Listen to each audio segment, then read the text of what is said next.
Bismillah walhamdulillah wassalatu wassalamu ala rasulillah wa ala alihi wa sahbihi wa man tabi'ahu dah amma ba'd.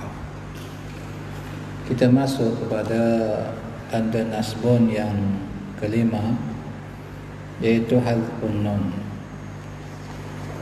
Hazfun nun bawa erti pembuangan huruf nun. Hazfun artinya pembuangan an-nun, huruf nun.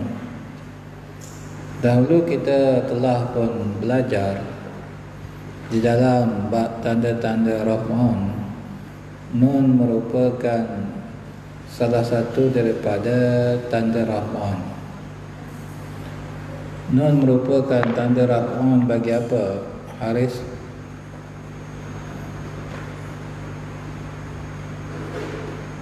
Ya?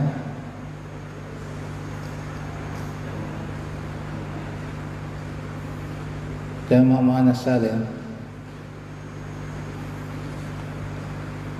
Fahim?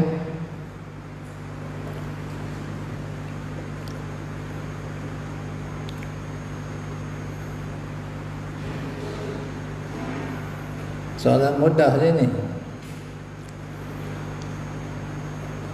Semua orang mesti ingat, mesti hafal. Syahrul dapat? Belum nampak lagi? Tak dapat lagi? Ehsan?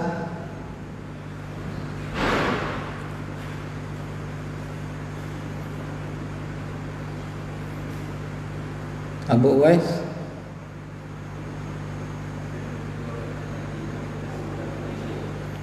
Fal-mudara' alladhi lam yattasil bi akhirihi syai'un. Abu Abdullah? Ha? Al-af'alul khamsah. Mana boleh fi'il mudhari' yang tak bersambung apa-apa menggunakan nun sebagai tanda raf'un? Yang menggunakan nun sebagai tanda raf'un adalah al-af'alul khamsah. Fi'il yang lima. Apa dia al-af'alul khamsah? Man yujib?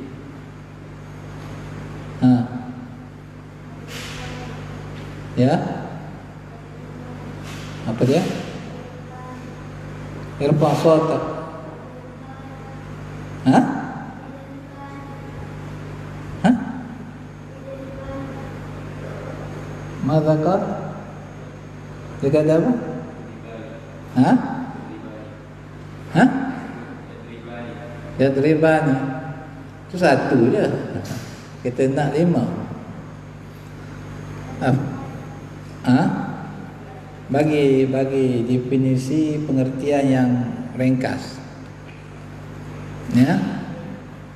Anak tak nak wazan dia, nak apa dia yang dikatakan dengan al-af'alul khamsah. Fi'il yang lima.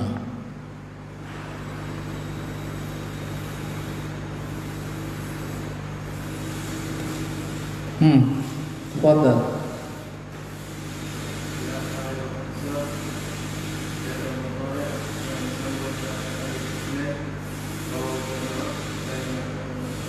Baik, ahsanta. Al-af'alul khamsah itu adalah fi'il mudhari' yang bersambung dengan alif isnain ataupun wawul jamaah ataupun ya mukhatabah. Itu adalah al-af'alul khamsah. Ya. Minta antum semua hafal definisi yang diberikan. Tak boleh tak hafal. Susah kita nak pandai kalau kita tak faham dan tak hafal apa yang telah pun kita belajar. Punca kita gagal untuk menguasai ilmu nahwu ni adalah kerana kita kurang murajaah. Kalau kuat murajaah, insya-Allah sekejap je kita boleh pandai ilmu nahwu. Kata penulis, anda telah mengetahui di dalam bab raf'un bahawa fi'il mudhari' yang bersambung dengan aliful isnain, wawul jamaah dan ya'ul mukhatabah di dalam istilah ilmu nahwu dipanggil al-af'alul khamsah. menggunakan huruf nun sebagai alamat raf'un. Kita dah belajar huruf nun sebagai tanda raf'un bagi al-af'alul khamsah. Apabila ia berada pada kedudukan nasbun, pembuangan huruf nun menjadi alamat nasbun baginya. Kalau al-af'alul khamsah ni dia mansub, maka bagaimana kita nak jadikan dia mansub? Apa tanda ianya mansub? Kita buangkan nun. Tengok pada contoh. Contohnya, yasurruni an tahfaza durusakuma.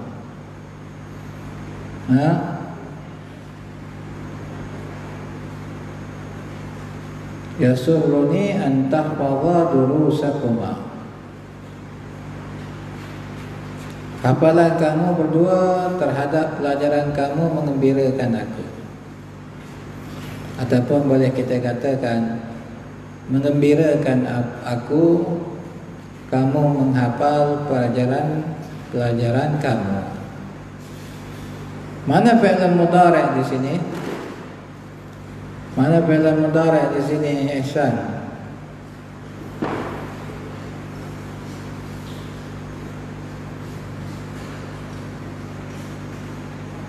Tahfadha. Fi'il mudhari' di sini adalah tahfadha. Ya suruh pun fi'il mudhari', tapi itu bukan syahid yang kita kehendaki. Yang kita kehendaki bagi bab ini adalah tahfadha. Tahfadha asal dia apa dia? Tahfadha asal dia tahfadhani. Tahfadhani.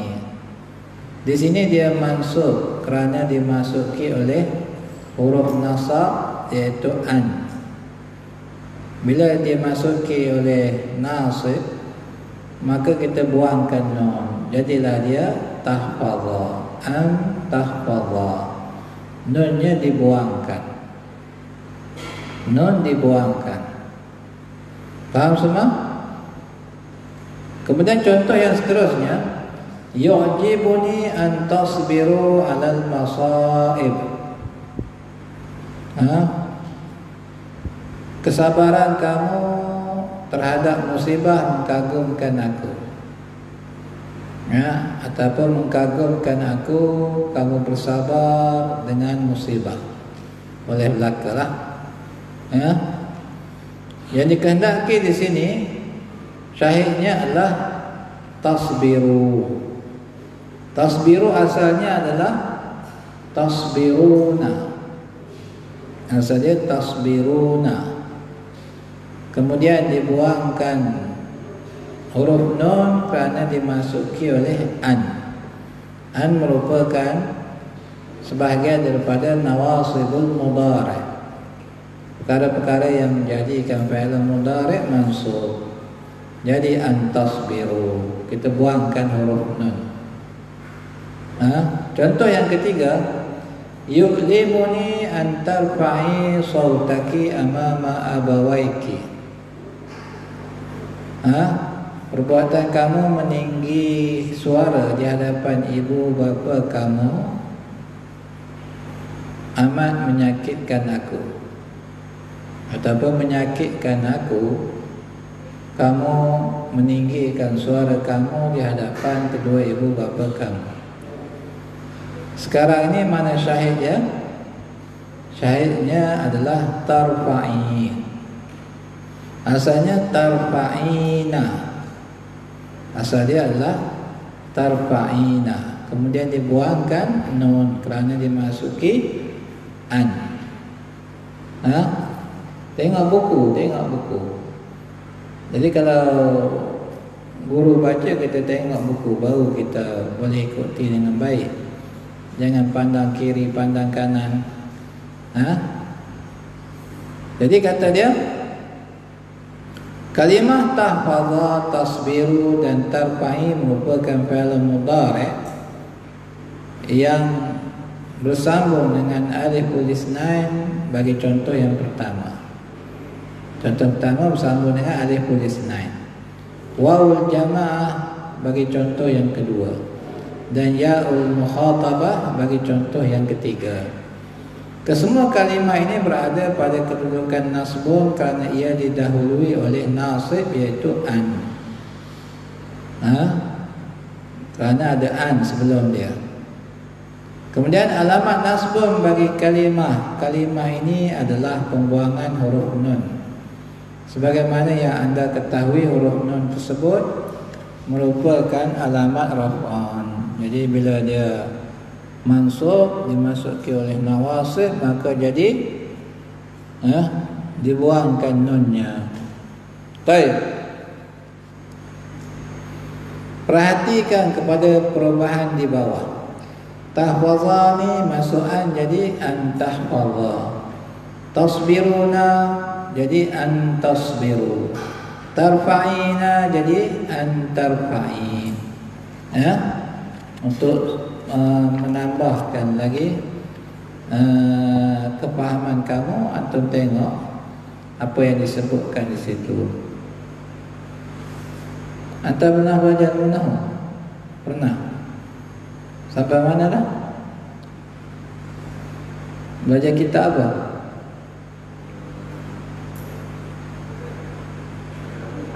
Ya? Apa dia?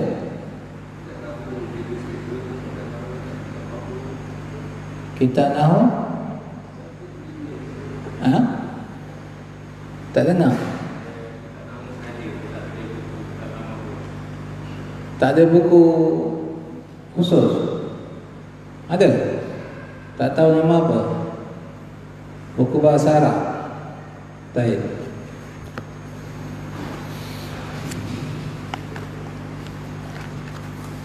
Ulang kaji. Yang pertama, nasbun artinya satu bentuk perubahan yang berlaku pada penghujung kalimah.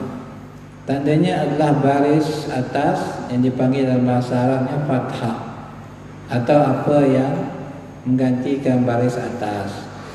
Bila orang tanya apa itu nasbun atau apa itu raf'un, antum kena boleh ceritakanlah, baru nama kita faham. Jangan nanti orang tanya apa benda raf'un, nasbun, jarrun. Kalau kita tak boleh cerita, maknanya kita tak faham. Jadi minta antum semua mendengar, tunjuk ajar guru kita. Kalau guru kita suruh hafal, maka kita hafal. Kalau tak ada peningkatan antum belajar, nanti akan datang ni kita tak akan pernah akan main petang-petang, kecuali pada Khamis, Jumaat dan Sabtu sahaja. Kalau tak ada peningkatan,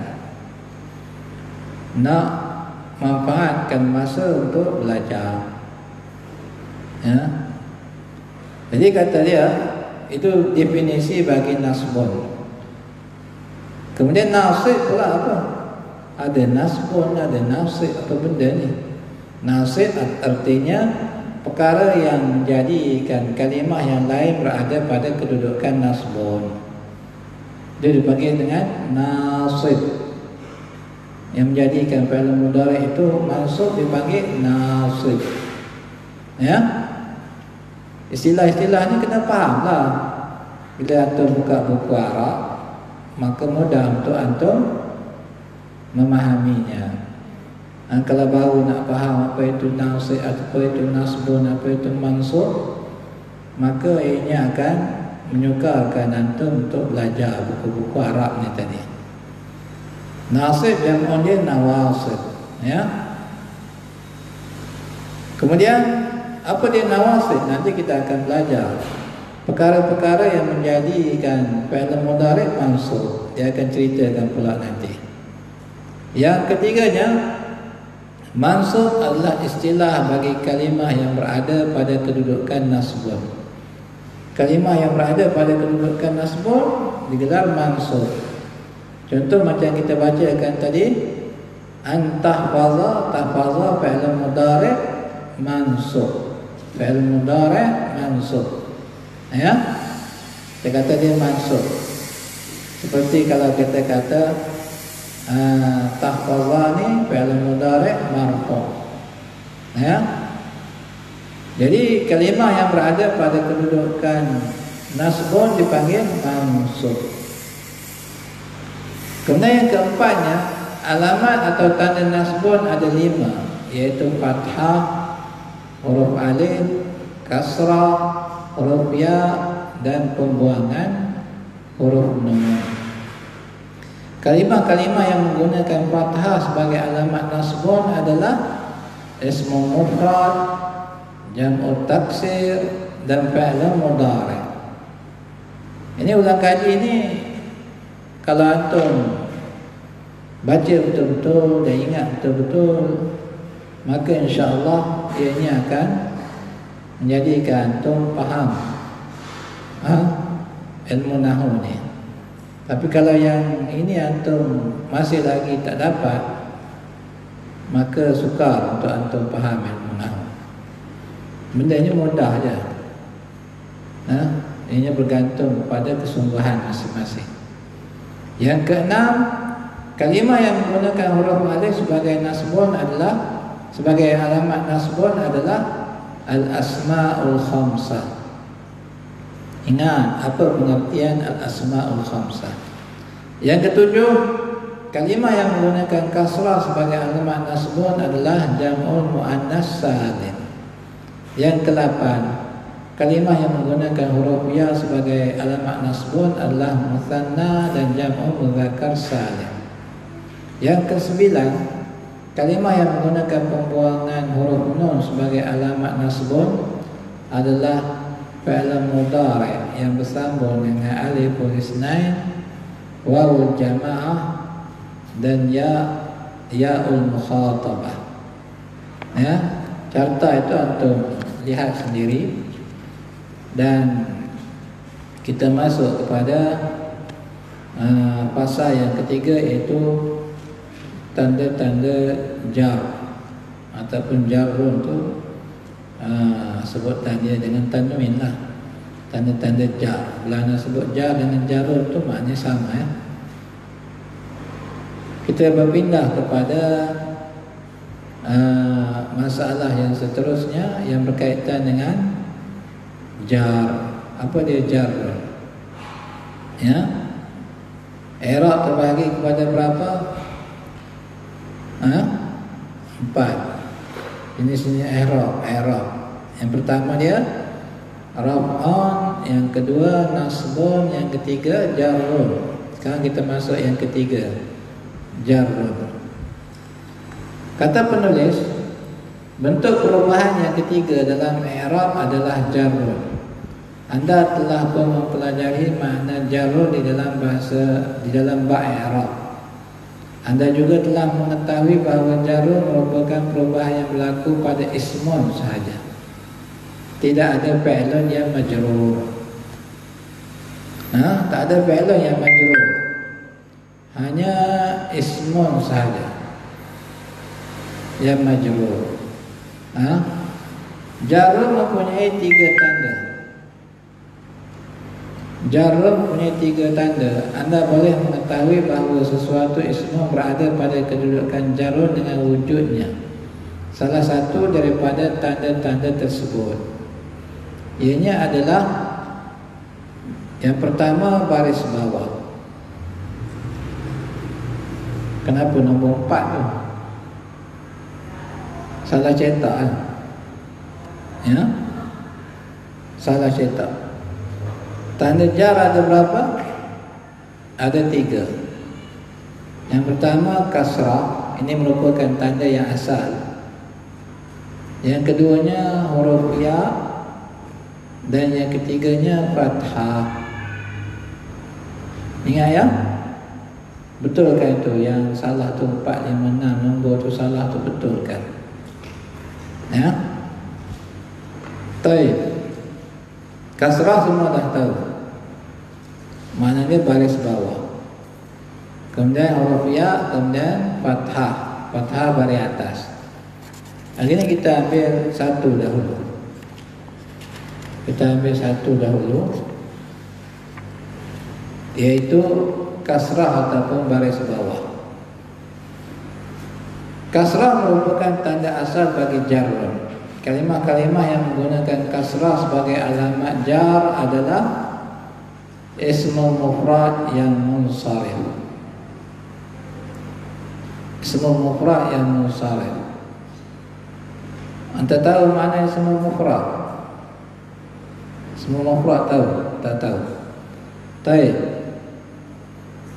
Ismul mufrad berarti kalimah yang merujuk kepada bilangan yang satu, dipanggil ismul mufrad. Kalau dua dipanggil musanna, dan kalau tiga ke atas dipanggil jam'un. Contohnya talibun, seorang pelajar. Itu adalah ismul mufrad. Muhammadun, Muhammad, ismul mufrad juga. Kalau dua orang, talibani, dipanggil musanna, dua orang pelajar. Kalau ramai, tullabun, para pelajar, dipanggil jam'un. Sekarang ni yang menggunakan baris bawah sebagai tanda jar adalah ismul mufrad yang munsharif. Apa makna munsharif? Munsharif artinya yang menerima tanwin. Yang menerima tanwin. Kalau yang tak menerima tanwin, dia tak gunakan kasrah sebagai tanda jar. Ini akan kita belajar nanti dalam bab fathah. Kata dia, anda telah mengetahui makna ismul mufrad. Munsharif pula membawa arti kalimah yang menerima tanwin. Tanwin apa dia? Tanwin apa dia, Syafiq? Tanwin apa dia?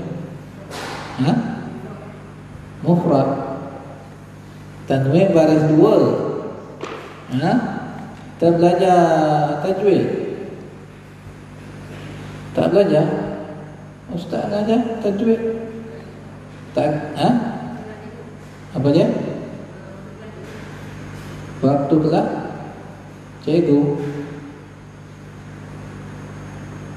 Takkan tak belajar tajwid? Tak boleh buat serentak. Kena tajwid ni kena belajar.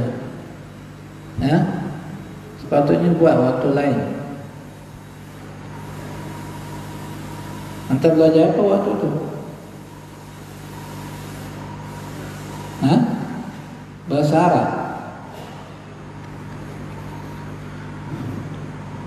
Kata dia, munsharif pula bawa arti kalimah yang menerima tanwin. Ismul mufrad yang tidak munsharif dalam bahasa Arab disebut ghairun munsharif. Artinya tidak menerima tanwin, dipanggil ghairun munsharif. Ianya tidak menggunakan kasrah sebagai alamat jar, sebagaimana yang akan dijelaskan nanti insya-Allah. Jadi yang menggunakan kasrah sebagai alamat jar apa dia? Ismul mufrad yang munsharif. Jadi antum kena faham betul-betul. Kalau tak faham tanya, jangan tak faham diam. Kalau orang dia tak faham, maknanya dia tak nak belajar. Dia tak faham, dia diam je, maknanya dia tak nak belajar. Orang yang tak faham, kalau dia nak belajar, dia nak pandai, dia akan tanya. Jadi kata dia, contoh bagi ismul mufrad yang munsharif adalah hadza kitabu Muhammadin. Ini buku Muhammad. Mana syahid dia di sini? Syahid dia adalah kalimah Muhammad. Muhammad berbaris bawah, Muhammad berbaris bawah, dan dia menerima tanwin. Contoh yang lain, ar-rijalu yusalluna fi masjidin. Orang-orang lelaki solat di masjid. Syahid dia mana dia? Kalimah masjidin. Dia juga di sini dia berbaris bawah. Kenapa kedua-dua kalimah ni berbaris bawah? Sebab apa dijadikan baris bawah? Nanti dia akan ceritakan bagaimana sesuatu kalimah itu ianya menjadi majrur. Majrur artinya dia berada pada kedudukan jar. Kata dia kedua-kedua kalimah Muhammad dan masjid merupakan ismu mufrad yang munsharif. Apa dia munsharif? Huzaifah?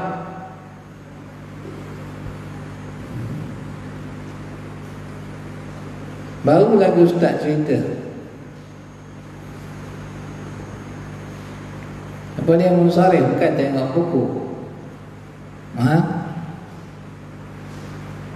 Anta musafir. Anta faham munsharif apa? Ya? Yang menerima tanwin. Munsharif artinya yang menerima tanwin. Jadi sekarang ini dia kata kedua-dua kalimah Muhammad dan masjid merupakan ismu mufrad yang munsharif. Kalimah Muhammad berada pada tempat jar kerana ia merupakan mudhafun ilaih, iaitu kalimah yang disandarkan kepadanya kalimah yang lain. Nanti dia akan cerita apa dia mudhafun ilaih, ya. Yang penting antum ingat dahulu, bila kalimah itu menjadi mudhafun ilaih maka dia majrur. Ingat dahulu, macam itu je dulu. Nanti akan diceritakan apa itu mudhafun ilaih. Sekarang ni dia kata mudhafun ilaih itu ialah kalimah yang disandarkan kepadanya kalimah yang lain. Di dalam kaedah bahasa Arab, mudhafun ilaih berada pada kedudukan jar. Dan di mana-mana kalimah yang menjadi mudhafun ilaih maka dia adalah majrur. Alamat jar bagi kalimah ini adalah kasrah. Muhammadin dia adalah kasrah. Adapun kalimah masjidin, ia juga berada pada kedudukan jar kerana ia dimasuki oleh huruf jar, iaitu fi. Alamat jar bagi kalimah ini juga adalah kasrah. Kita tahu fi adalah huruf apa? Fi huruf apa? Huruf jar. Jadi kalimah yang duduk selepas huruf jar menjadi majrur. Baik itu kita baca masjidin. Kita tak kata fi masjidun, kita baca fi masjidin. Faham semua? Baik. Sekarang ni kita dah dapat dah dua keadaan ismun itu menjadi majrur. Yang pertamanya kalau dia menjadi apa? Abu Saleh mudhafun ilaih. Yang keduanya kalau dia macam mana Abu Wais dimasuki oleh huruf jar. Jadi ismun yang berada pada keadaan ini sama ada dia menjadi mudhafun ilaih ataupun dia dimasuki oleh huruf jar maka dia majrur. Baik. Sekarang kita nak kenal apa itu mudhafun ilaih. Mengenal mudhaf dan mudhafun ilaih. Di dalam ilmu nahwu ada kalimah yang dipanggil dengan mudhaf dan ada kalimah yang dipanggil dengan mudhafun ilaih. Jadi yang kita bahaskan tadi mudhafun ilaih. Sekarang kita nak tahu apa itu mudhaf dan mudhafun ilaih. Mudhafun ilaih mesti ada mudhaf. Dia tak duduk bersendirian. Ada kalimah yang sebelumnya yang menjadi mudhaf, kemudian baru datang mudhafun ilaih. Kita tengok contoh dahulu. Qalamu aliyin, pen Ali. Yang keduanya babul madrasati, pintu sekolah. Perhatikan ayat-ayat di atas. Kalimah qalam dipanggil mudhaf kerana ia disandarkan kepada kalimah aliyin. Manakala kalimah aliyin pula dipanggil mudhafun ilaih. Jadi suatu kalimah disandarkan kepada kalimah yang lain. sama antara sebab disandarkan kepada kalimah yang lain menunjukkan pemilikan lah. Contohnya menunjukkan pemilikan. Pen siapa? Pen Ali, kan? Jadi sekarang ni qalam menjadi mudhaf, aliyin mudhafun ilaih. Contoh yang lain, sayyaratu Muhammadin, kereta Muhammad.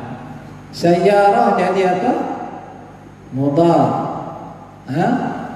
Muhammad mudhafun ilaih. Nampak? Baik. Anta babu, bukan babu. Kita ambil contoh yang lain.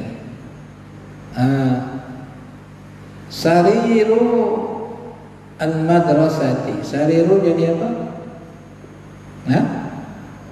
Kuat sikit. Sariru jadi apa? Mudhaf ke mudhafun ilaih? Mudhaf. Madrasati menjadi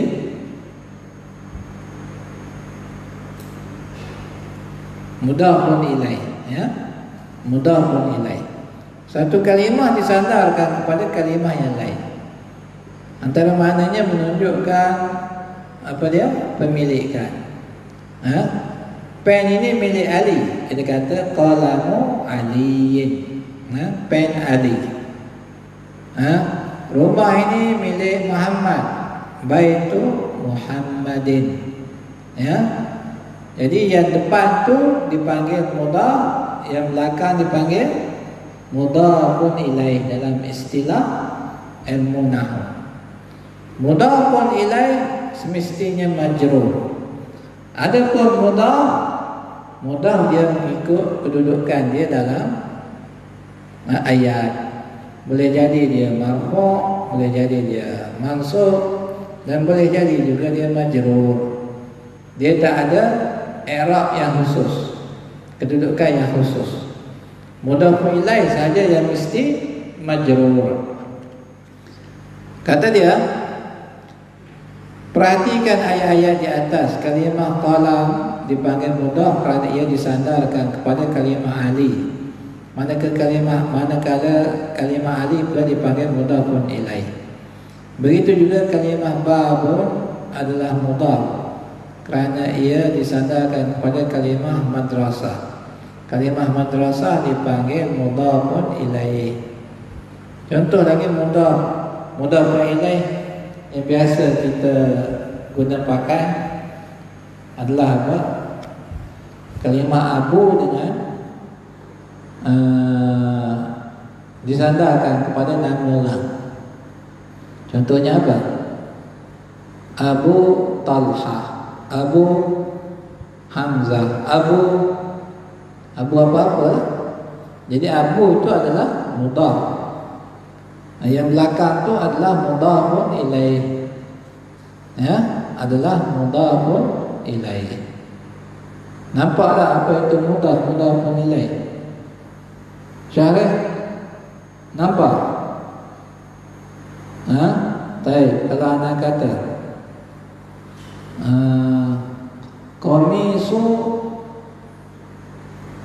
Qamisu Mahmudin,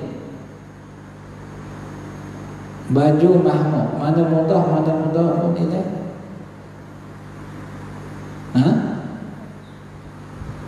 Sebut kuat sikit. Jangan sebut baju, kita bahasa Arab ni.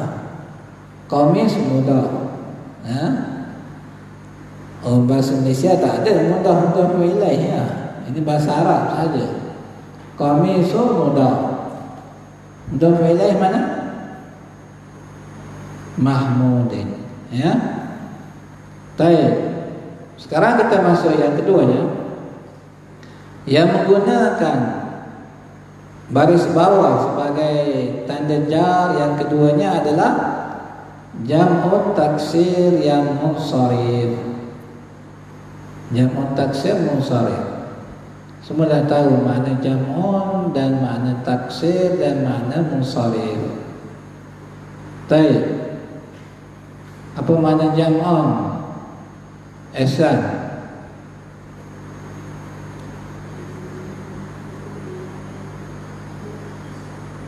Menunjukkan bilangan 3 ke atas. Apa makna taksir? Faham?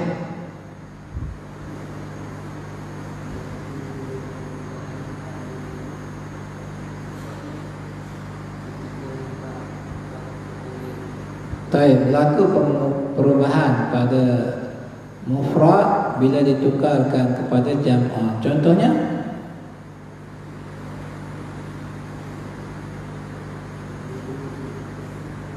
buyutun jam'u taksir. Apa mufradnya?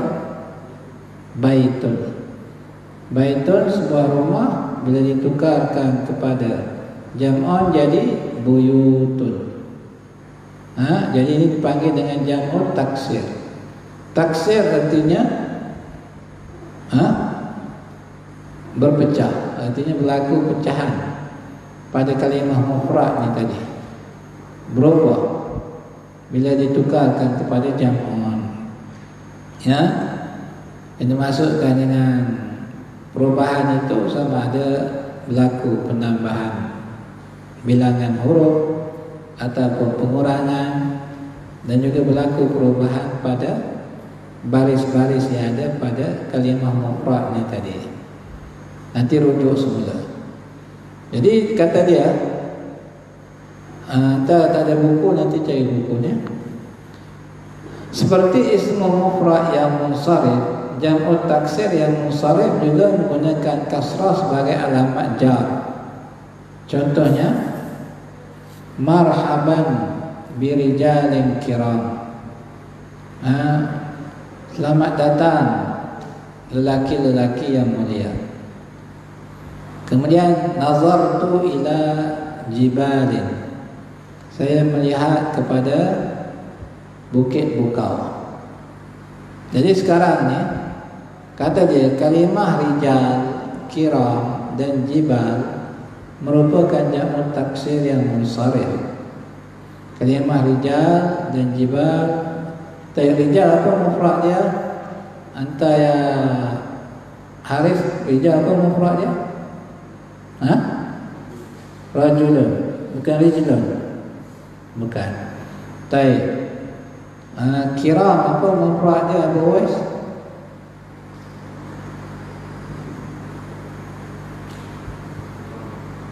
Karam. Bawa belilah.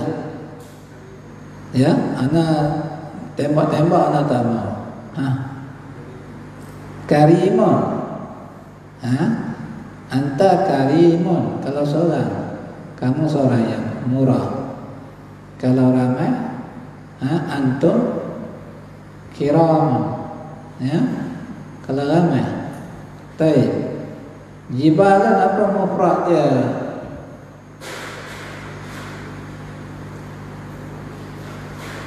Abu Abbas. Jibalan apa mufrad dia?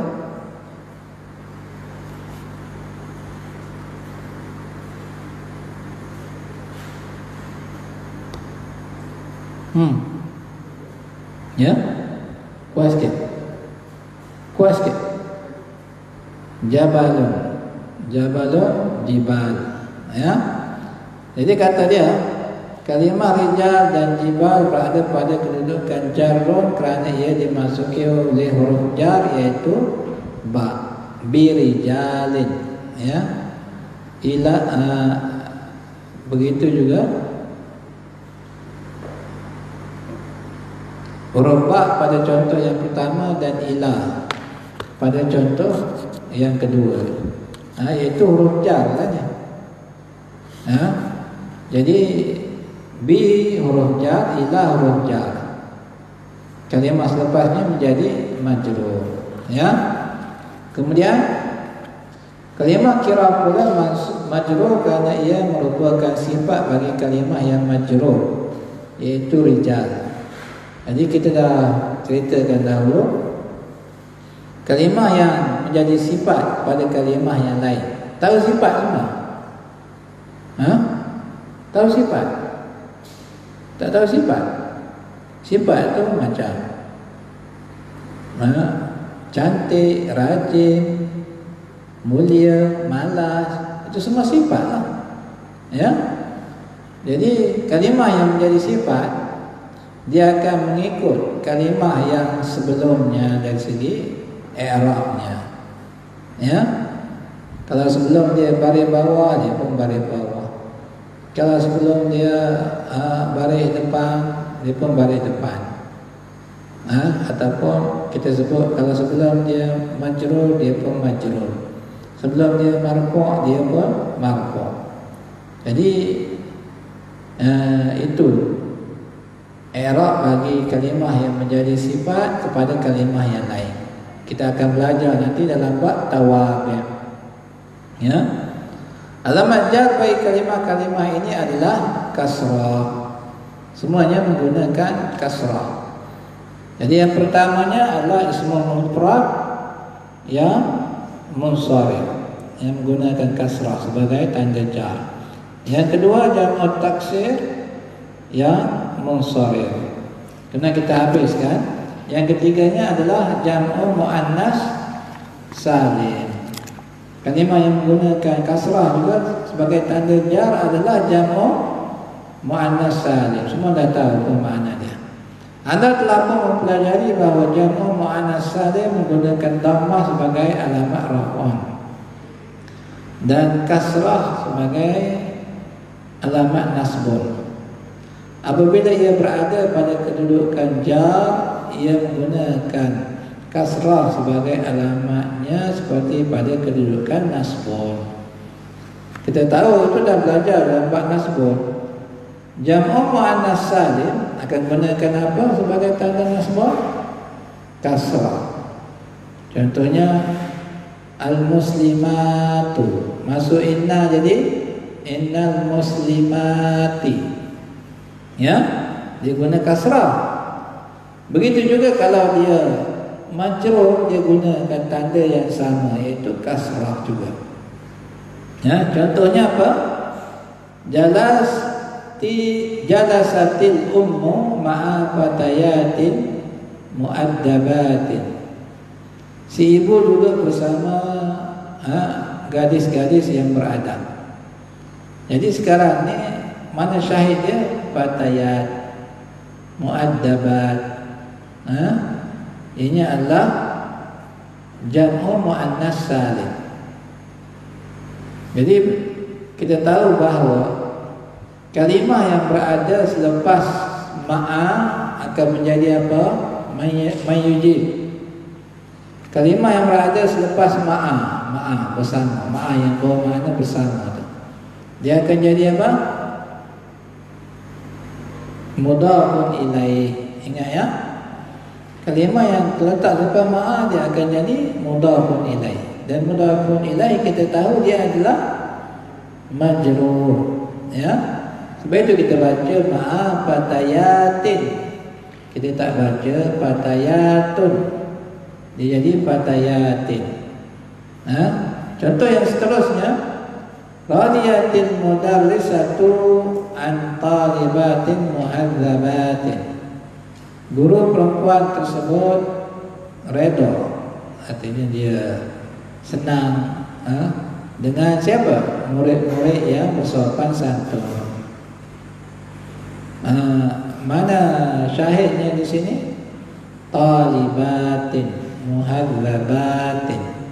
Ya, kalimah fatayat dan juga muaddabat, talibat dan muhadzabat merupakan jamu muannas salim yang berada pada kedudukan jar. Kalimah fatayat majrur kerana ia merupakan mudhafun ilaih.